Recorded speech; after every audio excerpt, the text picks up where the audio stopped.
வணக்கம், நான் உங்க friend Jaya Srinivasan. Welcome to veggies recipe. இன்னைக்கு நம்ம வெஜ்ஜீஸ் ரெசிபி கிச்சன்ல நம்ம அன்றாடம் செய்யக்கூடிய வேலைகள்ல ஒரு சில வேலைகள் கொஞ்சம் ஈஸியா எப்படி பண்ணலாம் அப்படிங்கறத நம்ம பார்க்கலாம்.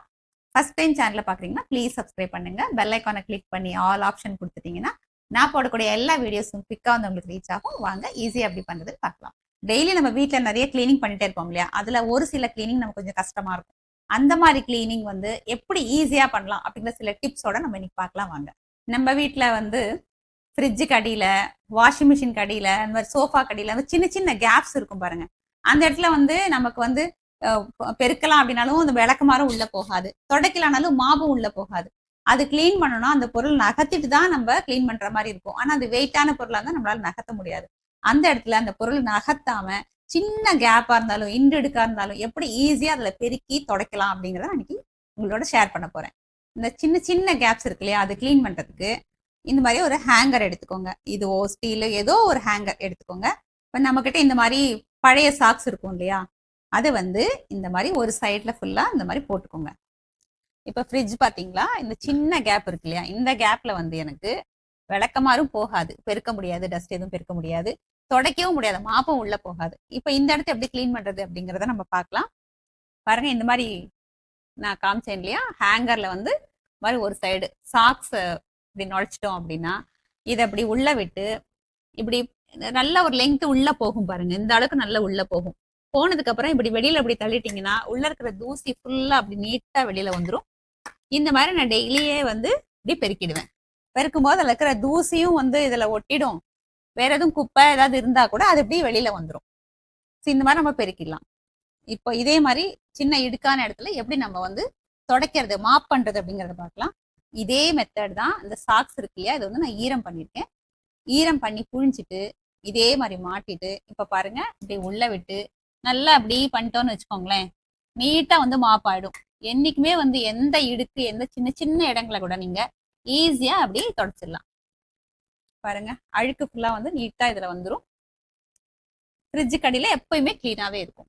இந்த மாதிரி நீங்க ட்ரை பண்ணி பாருங்க. சின்ன இடங்களை துடைக்கிறது இது பெஸ்டான ஒரு ஐடியா. பாலோ டீயோ காஃபியோ வந்து ரொம்ப சூடா இருக்கு, அதை வந்து ஆத்தி குடிக்கிற டைம் நமக்கு இல்லை அப்படின்னா ஏதாவது ஸ்டெயின்லெஸ் ஸ்டீல் ஸ்பூன் இருக்கு இல்லையா, அது உள்ள போட்டுருங்க. இது மெட்டல் அப்படிங்கிறதுனால இந்த சூட்டை வந்து இது வந்து அப்சர்வ் பண்ணிக்கும்.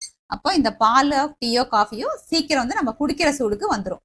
அதுக்கப்புறம் டக்குன்னு குடிச்சிட்டு நம்ம வெளியில கிளம்பிடலாம். இது ரொம்ப வந்து ஈஸியான டிப்பு. காலைல ஸ்கூலுக்கு போகும்போது குழந்தைங்க பால் சூடா இருக்கு வேண்டாம் அப்படின்னு சொல்லிட்டு ஓடுவாங்க பாத்தீங்களா, அவங்களுக்கு நீங்க இந்த மாதிரி கொடுத்துடலாம். இந்த ஸ்டெயின்லெஸ் ஸ்டீல் ஸ்பூனு பால் இருக்கிற சூடு அப்சர்வ் பண்ணிக்கும். அதனால இந்த பால் வந்து சீக்கிரம் நம்ம குடிக்கிற சூட்டுக்கு வந்துடும். சில லஞ்ச் பேக்ஸ்ல வந்து வாட்டர் பாட்டில் வைக்கிறதுக்கான அந்த ப்ரொவிஷன் இருக்காது. நம்ம பேக்ல வச்சோம்னு வச்சுக்கோங்களேன், இது கீழே உருண்டுடும், சாஞ்சிரும், அதுல லீக் ஆகும். அந்த மாதிரி இல்லாம அந்த பாட்டில வந்து உருளாம எப்படி ஒரு இடத்துல அப்படி ஃபிக்ஸ் பண்ணி பேக்ல வைக்கிறது அப்படிங்கிறத நம்ம பார்க்கலாம். இது ஆக்சுவலா லஞ்ச் பேக் கிடையாது. லஞ்ச் பேக்ல நம்ம இதே மாதிரி வச்சுக்கலாம் அப்படிங்கிற ஒரு எக்ஸாம்பிளுக்காக நான் காமிக்கிறேன். இந்த மாதிரி ரப்பர் பேண்ட் அப்படி இல்லைன்னா ஹேர் பேண்ட் கொஞ்சம் திக்கா வரும் பாத்தீங்களா, அது இதோட இன்னும் பெஸ்டா இருக்கும். இந்த ஒரு சேஃப்டி பின் கொஞ்சம் நல்லா பெருசா இருக்கிறத எடுத்துக்கோங்க. எடுத்துக்கிட்டு இந்த ரப்பர் பேண்டு இல்லைன்னா ஹேர் பேண்டை இதுல அப்படியே நுழைச்சிக்கோங்க. எந்த இடத்துல உங்களுக்கு அந்த பாட்டில் வைக்கணுமோ அங்க வந்து இந்த சேஃப்டி பின் இருக்கு இல்லையா, இதை குத்தி இந்த ரப்பர் பேண்டை ஒரு இடத்துல ஃபிக்ஸ் பண்ணிக்கோங்க. இப்போ வாட்டர் பாட்டில இந்த இடத்துல வச்சு இந்த ரப்பர் பேண்டை நல்லா இழுத்து இப்படி போட்டு விட்டீங்கன்னு வச்சுக்கோங்களேன், இது வந்து அசையாம இதே இடத்துல இருக்கும். நீங்க பேக் அப்படி சாய்ச்சா கூட இது சாயாது, இது பாட்டுக்கு அப்படியே நிற்கும். இந்த இடத்துல நீங்க எதுவுமே வைக்காம எம்டியா இருந்தா கூட இந்த பாட்டில் அப்படியே இருக்கும். நம்ம ஈஸியா எடுத்து யூஸ் பண்ணி திரும்ப இதே இடத்துல ஃபிக்ஸ் பண்ணிக்கலாம். இந்த வாட்டர் பாட்டில் வைக்கிறதுக்கான ப்ரொவிஷன் இல்லையோ அந்த இடத்துல நம்ம இந்த டிப்பை யூஸ் பண்ணிக்கலாம். இன்ஸ்டன்ட் காஃபி பவுடர் இருக்கும் இல்லையா, இதை வந்து இந்த மாதிரி டம்ளர்ல போட்டு நம்ம ஆத்தி அதை டிகாஷன் பண்ணும்போது சரியா கரையாது, கொஞ்சம் அப்படியே ஒட்டிக்கும், வேஸ்ட் ஆகும்.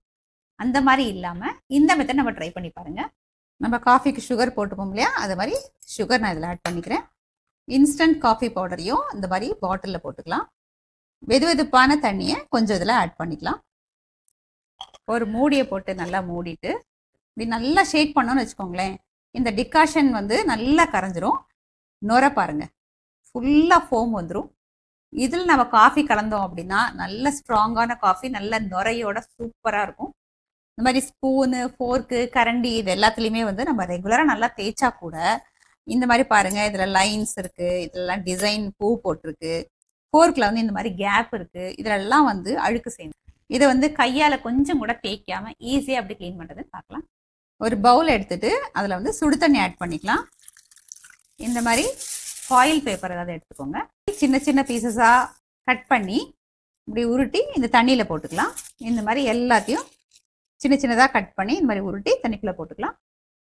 பேக்கிங் சோடா 1 டீஸ்பூன் ஆட் பண்ணிக்கலாம். நம்ம பஜ்ஜிக்கெல்லாம் யூஸ் பண்ணுவோம் இல்லையா, அந்த பேக்கிங் சோடா. இப்படி நல்லா மிக்ஸ் பண்ணிக்கணும். இந்த பேக்கிங் சோடா ஃபுல்லாக நல்லா கரையிற அளவுக்கு. எந்தெந்த ஸ்பூனு ஃபோர்க் எல்லாம் க்ளீன் பண்ணணுமோ எல்லாத்தையும் வந்து இதுக்குள்ளே போட்டுடணும்.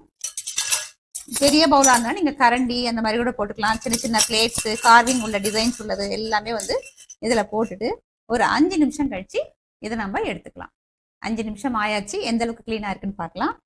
இந்த ஃபோர்க் பாருங்கள் எப்படி நல்லா பளபளன்னு ஆயிடுச்சு பாருங்க. புதுசு மாதிரி இருக்கு. அப்படியே ஸ்பார்க்லிங் க்ளீன் அப்படின்னு சொல்லுவாங்க பார்த்தீங்களா, அந்த அளவுக்கு நல்லா பளபளன்னு இருக்கு. இன்னும் அடுத்தது நம்ம பார்க்கலாம்.